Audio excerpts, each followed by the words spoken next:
Hello my dear students. चलो, आज एक नया टॉपिक के बारे में हम लोग डिस्कस करेंगे। ये जो टॉपिक है, ज़्यादातर बच्चों की क्वेरी होता है कि भैया जी, ये जो टॉपिक है इसके बारे में थोड़ा बता दीजिए। हमने कहा क्यों भाई, ऐसा क्यों? आप लोग तो बहुत सारे टीचर से पढ़ते हैं, हम क्या समझ में नहीं आते हैं? आते हैं, लेकिन क्या होता है कि बहुत सारे टीचर बहुत सारा फार्मूला बता देते हैं, याद करना मुश्किल हो जाता है, इसको जड़ से समझना भी मुश्किल हो जाता है। इसलिए हम सोचे चलो आज इसके बारे में एक टॉपिक, इसका इस टॉपिक को थोड़ा-सा देख लेते हैं। इसको जड़ से एकदम पूरा डिटेल्स में हम लोग समझ लेंगे, ठीक है? तो ये जो त्रिकोणमिति है, त्रिकोणमिति, ये एक समकोण त्रिभुज के इसी से काम होता है, शुरुआत होता है। ये एक समकोण त्रिभुज मान लीजिए, इसका नाम दे देते हैं ए, बी। ये जो बी कोण है ये समकोण, ठीक है? थीटा हम क कहीं भी ले सकते हैं, इस यहाँ पे भी, यहाँ पे। ठीक? ये जो त्रिकोणमिति है, इसमें 6 गो त्रिकोणमिति अनुपात होता है। कितना होता है? 6, ठीक है? वो 6 क्या है? एक है साइन, दूसरा है कॉस, तीसरा है टेन, चौथा है कॉसेक, पांचवा है सेक, छठा है कॉट। ये 6 त्रिकोणमितियों का अनुपात, सिर्फ त्रिकोणमिति। यहाँ जो ये एक 10th क्लास का टॉपिक है त्रिकोणमिति, ये जेटेट में भी आएगा, सीटेट में भी है और एसटेट में भी है। 10th क्लास के बच्चों के लिए खासकर बहुत फायदेमंद है। सामने उनका एग्जाम आ रहा है, इसलिए आप लोग देखिए, थोड़ा ध्यान से देखिएगा। एक बार में समझ में नहीं आया तो वीडियो को दोबारा रिप्ले करके देख लीजिए, ठीक है? समझ में आ जाएगा, आई होप। देख लेते हैं एक बार। ये जो त्रिभुज है ये समकोण त्रिभुज है। ये थीटा है, 90 डिग्री का है। यहाँ जो थीटा है ये दूसरा न्यून कोण है। क्या है ये? दोनों न्यून कोण। न्यून मीन्स जो 90 से छोटा होता है वो है न्यून कोण, ठीक है? अब ये जो त्रिभुज है, इनका भुजाओं का नाम क्या होता है? ये है कर्ण, ये है आधार, सॉरी सॉरी सॉरी सॉरी, ये है कर्ण, ये है आधार, ये है लंब, ठीक है? अब इन्हीं के बेसिस से ये फॉर्मूला बनेगा। अब कैसे बनेगा? मान लीजिए आप अगर यहाँ थीटा ले लेते हैं, यहाँ थीटा ले लेते हैं, कोण यहाँ ले लेते हैं, तो ये साइन का फॉर्मूला क्या आएगा? साइन का फॉर्मूला आएगा, आपका साइन का फॉर्मूला होता है, ये जो थीटा जहाँ पे भी रहे, ये थीटा, उस थीटा के सम्मुख भुजा, यानी यहाँ पे अभी थीटा है, तो इनके सम्मुख भुजा, यानी ये सम्मुख भुजा, ये सम्मुख भुजा, ठीक है? तो थीटा के सम्मुख भुजा हम लोग यहाँ लिखेंगे, थीटा के सम्मुख भुजा बटे कर्ण, ये है साइन थीटा का फॉर्मूला, ठीक है? कहीं भी लंब आधार कर्ण का यूज हम लोग स्पेशली नहीं करेंगे। हम ऐसे लिखेंगे कि थीटा के सम्मुख भुजा, इसे हम समकोण के सम्मुख भुजा भी कह सकते हैं। कर्ण इसलिए लिख दे शॉर्ट में, ठीक है? आप लोग को याद रखना है कि ये क्या है समकोण के सम्मुख भुजा। साइन थीटा का फॉर्मूला तो ये हो गया। अब कॉस थीटा का, कॉस थीटा का क्या होगा? कॉस थीटा, इसका फॉर्मूला होता है, ये जो थीटा है, थीटा के संलग्न, कौन सा भुजा? ये थीटा के संलग्न, संलग्न मीन्स ये भुजा, ये तो कर्ण है, इसका संलग्न ये है 20, तो क्या होगा यहाँ? थीटा के संलग्न भुजा बटे कर्ण, ये है कॉस थीटा का फॉर्मूला। अब आएगा टेन थीटा का। जो टेन थीटा है, ये थीटा के सम्मुख भुजा बटे थीटा के संलग्न भुजा में आता है। थीटा के सम्मुख भुजा बटे थीटा के संलग्न भुजा। ये सम्मुख भुजा कौन है? आप तो परिचित है, थीटा के सम्मुख भुजा। यहाँ थीटा हम लोग माने हैं अभी, थीटा के सम्मुख भुजा ये है बटे थीटा के संलग्न भुजा ये है। अब थीटा कहीं भी ले सकते हैं, अगर थीटा यहाँ पे हो तब इसका सम्मुख भुजा ये बनेगा, और इसका संलग्न भुजा ये बनेगा, तब ये बटा ये आएगा। अगर थीटा यहाँ हो तो ये बटा ये आएगा, अगर थीटा यहाँ हो तो ये बटा ये, ठीक है? आप इस फॉर्मूला को याद कर लीजिए, बाद में हम देखेंगे कि इसके बेसिस का क्वेश्चन देख लेंगे, इससे आप लोग को पूरा कंफ्यूज क्लियर हो जाए, ठीक है? ये टेन थीटा का फॉर्मूले है। अब आएगा कॉसेक थीटा।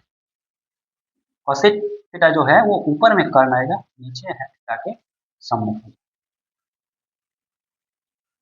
जहां थीटा होगा उस थीटा का सम्मुख होगा। अब आएगा sec theta. Sec theta means इसका जो फॉर्मूला है, ऊपर में कर्ण, नीचे है थीटा का संलग्न, ठीक है? सेक थीटा हो गया। अब है कॉट थीटा,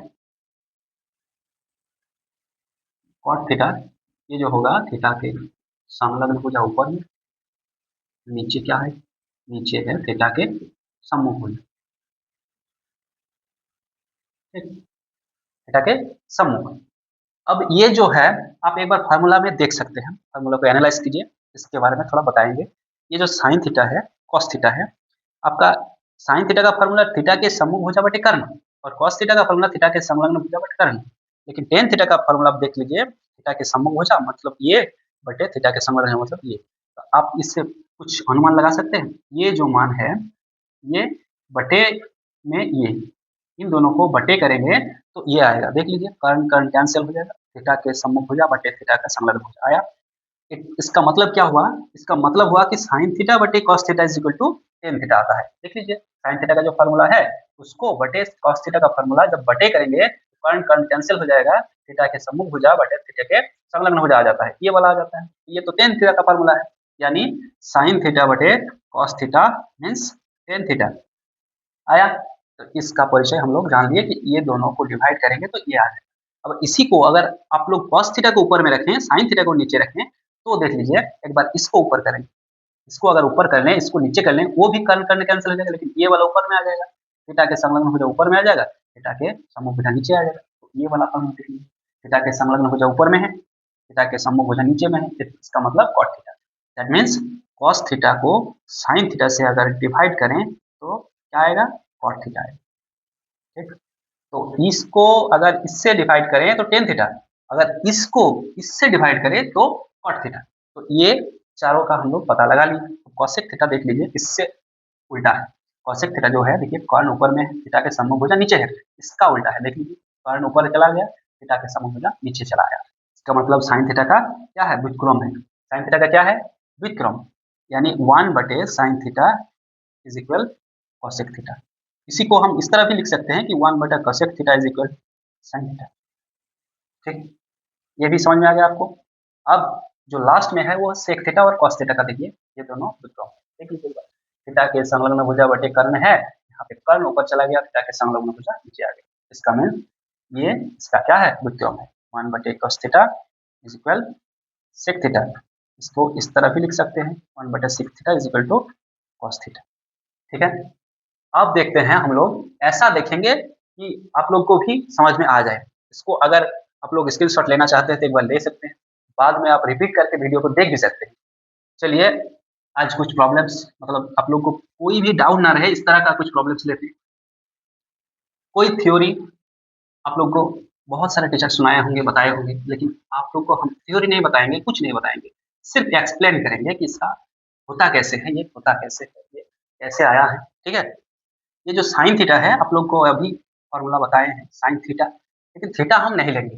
मान लीजिए हम मेरे पास थीटा नहीं, मेरे पास नाम दिया हुआ है साइन सी, इसका मतलब थीटा हमें अभी सी दिया हुआ है, ये सी वाला अभी थीटा है। ठीक है, साइन का फार्मूला हमें पता है, साइन का फार्मूला होता है थीटा का जो थीटा है, जो भी कोण है उसका सम्मुख भुजा बटे में कर्ण। इसका मतलब ये अभी थीटा है, इसका सम्मुख भुजा कौन है, ये सी जो है, इसका सम्मुख भुजा ये है, क्या नाम है इसका, ए बी। ए बी बटे कर्ण, इसका बटे कर्ण होता है, कर्ण का मतलब ए सी, ये साइन सी का है। अगर यही अगर सी के बदले साइन ए होता तो क्या होता, अगर ये वाला साइन का थीटा बन जाता तो इसका सम्मुख भुजा बनेगा, फार्मूला वही रहेगा, साइन का फार्मूला होता है थीटा का सम्मुख बटे कर्ण।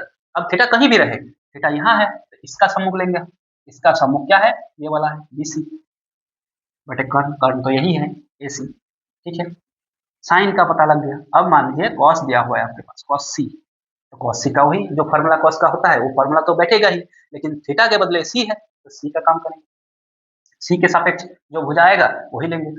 कॉस का फार्मूला होता है थीटा का संलग्न भुजा, तो नीचे नीचे भी हो सकता है, ऊपर कहीं भी हो सकता है, लेकिन थीटा का संलग्न होना चाहिए, थीटा का संलग्न बटे कर्ण। तो ये सी है, सी का संलग्न क्या है, ये सी बटे इसका कर्ण क्या है, ये मतलब ए सी, ये हो गया कॉस सी का। अब मान लीजिए आपके पास कॉस ए दिया हुआ है, सी नहीं, कॉस ए है, कॉस ए के लिए क्या करेंगे हम, थीटा तो यहाँ है, ए है, इसका सम्मुख भुजा नहीं, इसका क्या है, संलग्न भुजा, कॉस ए का संलग्न भुजा ये है, ए बी बटे कर्ण, कर्ण क्या है ए सी।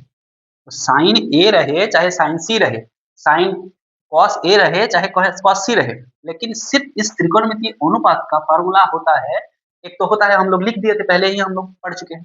अब इसके बदले कहीं सी आए, कहीं ए आए, कहीं थीटा आए, लेकिन जहां भी आपका कोण, ये कोण जहां भी दिया हुआ है उसके सापेक्ष हम लेंगे, उसका सम्मुख हो चाहे उसका संलग्न हो, कर्ण हो, कुछ भी हो, ठीक है। अब आएगा tan theta. Tan theta means tan a लेंगे एक बार।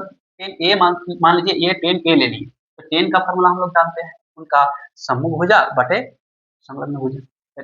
ए का सम्मुख भुजा ये है बी सी, बटा संलग्न ये है ए बी, ये टेन ए का है।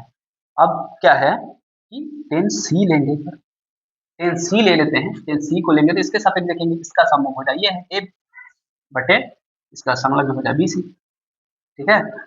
अब कॉट ले लेते हैं, कॉट ए, कॉट ए ये कॉट है, कॉट का फॉर्मूला क्या होता है, कॉट का फॉर्मूला होता है कि उसका संलग्न भुजा पहले बटे में सम्मुख, ठीक है। तो ए का संलग्न भुजा ए भी है, अब इसका सम्मुख भुजा ये है बी सी, कॉट सी का, कॉट सी का देखेंगे इसका संलग्न भुजा क्या है, ये है बी सी बटे सम्मुख भुजा ए बी। समझ में आए, आई होप आप लोग को समझ में आ गया होगा। साइन कॉस टेन कॉट, अब सेक और कॉसेक इन दोनों का पता लगा लेते हैं, यहाँ पे कर लेते हैं। सेक का जो है तो सेक ए कर लेंगे एक बार। सेक किसका व्युत्क्रम है आप लोग को याद होगा, सेक अभी बताए कुछ देर पहले, सेक कॉस का व्युत्क्रम होता है। कॉस कहाँ है, ये कॉस है, इनका व्युत्क्रम होगा, यानी सेक का होगा कर्ण ऊपर में आ जाएगा, यानी ए सी ऊपर में आ जाएगा और संलग्न नीचे आ जाएगा, संलग्न भुजा, थीटा का संलग्न भुजा आता है, संलग्न एक ए है थीटा सॉरी, तो इसका संलग्न क्या होगा, ये भी होगा, ठीक है। अब सेक सी, इसका भी वही सेम होगा, कर्ण ऊपर में आएगा ए सी और नीचे थीटा का संलग्न, सी कहाँ है, ये सी है, इसका संलग्न है बी सी, ठीक है। अब आएगा आपका कौन सा, लास्ट में कॉसेक है, कॉसेक का, कॉसेक ए बराबर क्या आएगा, कॉसेक ए ये है, कर्ण ऊपर में आएगा ए सी बटे में लंब, बटे में ए का सम्मुख, सम्मुख क्या है, इसका सम्मुख ये है बी सी। अब आएगा कॉसेक सी, कॉसेक सी का भी वही सेम, ये सी कर्ण बटा सी का सम्मुख, सी का सम्मुख ये है ये भी। अब आया मजा, समझ में आ गया होगा आपको। अब एक एग्जाम्पल देते हैं, छोटा सा एग्जाम्पल, ज्यादा बड़ा नहीं, ठीक है। ये यहाँ ये वाला हटा देते हैं। मान लीजिए आपके पास ये जो लंब है एबीसी एक त्रिभुज है, बी कौन समकोण है, इसके इसका मान आपके पास है 24, इसका मान है आपके पास 7, ठीक है, 24 ये 7। आप लोग को पता है पाइथागोरस प्रमेय, पाइथागोरस प्रमेय आप लोग पढ़े ही होंगे। पाइथागोरस प्रमेय क्या बताता है, किसी समकोण त्रिभुज का जो 3 भुजा है उनमें से जो कर्ण होता है उस कर्ण का वर्ग यानी कर्ण का स्क्वायर बराबर लंब का स्क्वायर प्लस आधार स्क्वायर, ये होता है, फॉर्मूला होता है। आपके यहाँ देखिए लंब दिया हुआ है 24, आधार दिया हुआ है 7, ठीक है। तो यहाँ पे लंब का मान दिया है 24, 24 का स्क्वायर, यहाँ 7 है 7 का स्क्वायर, 24 24 576 और 7 7 49, यहाँ कॉर्न स्क्वायर है, तो सिर्फ कर्ण लाएंगे तो स्क्वायर है उधर क्या आ जाएगा, रूट अंडर में आ जाएंगे, दोनों जोड़ के एक बार में लिख देते हैं, कितना आएगा 625, ये इसका वर्गमूल क्या आएगा 25 आएगा, इसका मीन्स कर्ण क्या है 25 आ गया। अब तीनों का मान हम लोग के पास है, अब कुछ भी कर सकते हैं हम लोग, और किसी का भी मान निकाल सकते हैं, साइन सी बोले चाहे साइन ए बोले, cos a cos c, tan a tan c, cot a cot c, कुछ भी बोले, हम लोग को तो याद है हम लोग का फॉर्मूला। मान लीजिए आपके पास यहाँ तुरंत बता देते हैं साइन सी का मान बताओ जल्दी से, साइन सी आप लोग एक बार फॉर्मूला को याद कीजिए, साइन का फॉर्मूला क्या होता है, साइन का फॉर्मूला होता है उसका सम्मुख भुजा जो भी थीटा है उसका सम्मुख भुजा बटे में कर्ण। तो मान लीजिए सी का बता रहे हैं हम, सी का सम्मुख भुजा ये है 24 बटे कर्ण, कर्ण क्या है 25, 24 बटे 25 आया। अब हम मान लीजिए नेक्स्ट एक बता देते हैं कि कॉस सी का मान बता दीजिए, कॉस सी क्या होता है, जो थीटा है उसका संलग्न, संलग्न मीन्स 7 बटे कर्ण, कर्ण मीन्स 25, आ गया मान, आ गया कि नहीं। अब मान लीजिए आपके पास दिया हुआ है कि टेन ए का मान बता दीजिए तुरंत, टेन ए का फॉर्मूला क्या होता है, जो ए है उसका सम्मुख भुजा बटे कर्ण, सॉरी सम्मुख भुजा बटा संलग्न भुजा, तो या टेन है, टेन का सम्मुख भुजा ये है यानी 7 और लंब, लंब यानी लंब मीन्स सॉरी टेन ए का सम्मुख भुजा बटे संलग्न भुजा, संलग्न क्या है 24, ये आएगा, ठीक है। आप लोग को समझ में आ रहा है, आई होप आप लोग को समझ में आ रहा है। ये सिर्फ त्रिकोणमितीय अनुपात के बारे में बताए हम, ठीक है। ये अनुपात के बारे में हम लोग अभी डिस्कस कर लिए। अब इसका एक्स्ट्रा जो फ़ॉर्मूले होते हैं उसको हम जानेंगे। ये फ़ॉर्मूला एक तो फ़ॉर्मूला हम यहीं से बता दिए कि sin थीटा बटे cos theta is equal to tan theta, cos theta बटे sin theta is equal to cot theta, 1 बटे sin theta is equal to cosec theta, 1 बटे cosec थीटा sin थीटा, 1 बटे cos थीटा sec थीटा, 1 बटे sec theta cos theta होता है। अब कुछ formula इस ऐसे भी हैं कि sin square theta plus cos square theta is equal to 1, इसको आपको याद करना है। sec square theta minus tan square theta is equal to 1 होता है, ठीक है? आप लोग को कुछ फ़ॉर्मूला याद करके रखना होगा। ये फ़ॉर्मूला याद करके इसलिए रखना होगा काहे कि इसके बाद जो प्रॉब्लम आता है उसमें इस फ़ॉर्मूला की ज़रूरत पड़ता है। आई होप आप लोग को समझ में आ गया होगा। ये टॉपिक बहुत ही महत्वपूर्ण है। इससे ऑब्जेक्टिव भी आता है, इससे सब्जेक्टिव भी आता है। आप लोग का जो ऑब्जेक्टिव है वो 30 मार्क का ऑब्जेक्टिव है ओवरऑल मैथ में, 10th में, क्लास 10th का बात बता रहे हैं। और सब्जेक्टिव जो है वो 50 मार्क्स का है, 20 मार्क्स आप लोग जानते ही हैं प्रैक्टिकल स्कूल से देता है। ठीक है? चलिए धन्यवाद। नेक्स्ट वीडियो में मिलते हैं। आप लोग अच्छे से पढ़िए और वीडियो को 2 बार 3 बार देख लीजिए। आप लोग को पूरा समझ में आ जाएगा। आप लोग एक बार प्रैक्टिस कीजिए और 10th क्लास का जो चैप्टर 8.1 है, चैप्टर एक बार प्रैक्टिस कर लीजिए, आप लोग को सब समझ में आ जाएगा। Thank you.